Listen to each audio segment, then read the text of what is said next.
مهاجرم مهاجرم مهاجر در دنیا مسافرم مسافر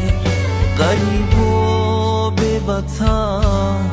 بدون مادر تک و تنها بودم نبودی خواهر مادرم ای میهنم نور چشمان ترم هر کی پرسید آشنا بگو که من مسافرم مادرم